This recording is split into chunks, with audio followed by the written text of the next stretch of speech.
Hello, hello, hello!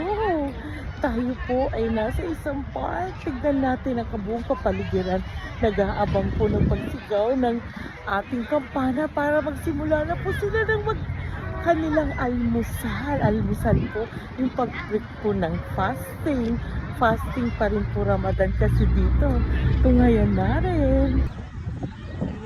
Lahat po ay nag-aabang.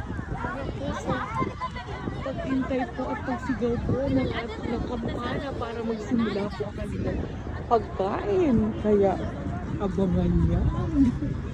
Lahat po nag-aabang. Parang 5:45 po yata ang pagsigaw ng sala. At magsisimula na kanilang pagkain. Breakfast po ang tawag dyan. Ang daming tao. Kasi ang saya-saya. Lahat po, kaya nakaabang. Yung iba nagpe-prepare pa. Kaya maganda to. Ito yung kabilang park. Lahat nag-aabang. Ang tagal po ng paglubog ng araw para po masimulan na nila ang kanilang pagkain. Mag-i-enjoy po ang lahat kasi po pag nag-break ng fast, lahat po nag-breakfast. Kumakain po sila ng dates at gusto nila ang pag-break ng fasting po. And then, dito tayo sa park. Wala pong kumakain kahit isa dyan kasi bawal yun. Bawal pong kumain. Kaya hintayin natin ang sigaw ng kampana po o yung pagsala bago po simulan ang pagkain. Pero mostly po, nag-aabang na sila. Mostly din, naka-ready na. Andun pa sa kabila. Tignan nyo. Wala pang kumakain dyan. Ganun po talaga kasi sila kadisiplina pagdating po sa Ramadan.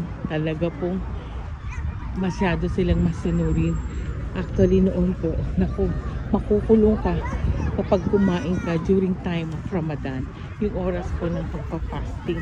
Ayan, ang dami nila na nag-aabang po ng pagsigaw ng sala para po simulan ang pagkain. Ang alas 6 na, ang dami po nila. Diba ang saya-saya?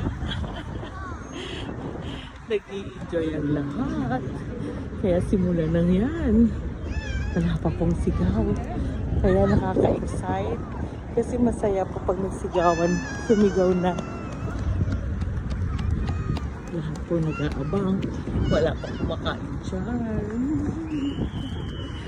Diba?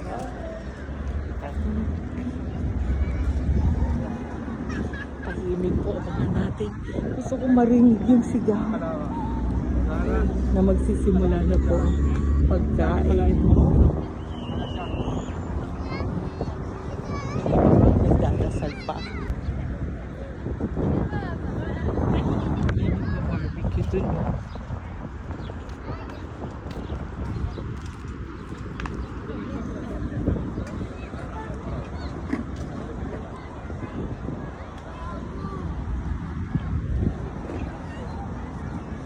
Ang mga bata po, kahit bata, minsan nagpa-fasting din. Wala pang kain. Naghihintay.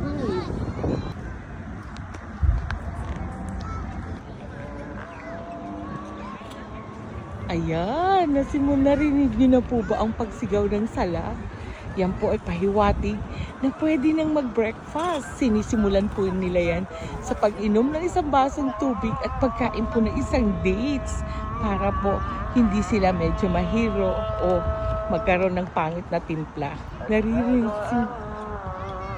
Ayan po, nagsala na. Ibig sabihin, kakain na po tayo. Pwede na pong kumain ng lahat.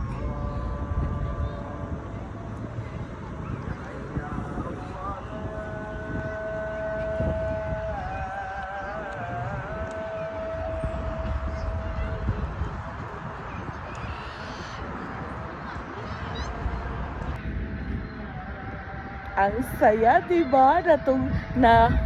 Na-witness nyo po yung pagsigaw ng sala para po simulan ng pagkain nila. Lahat po ngayon kumakain na at pwede nang sumubo. Thank you po for watching. Pa-share, likes, and comment. And don't forget to follow me for more. Don't skip ads. Thank you guys.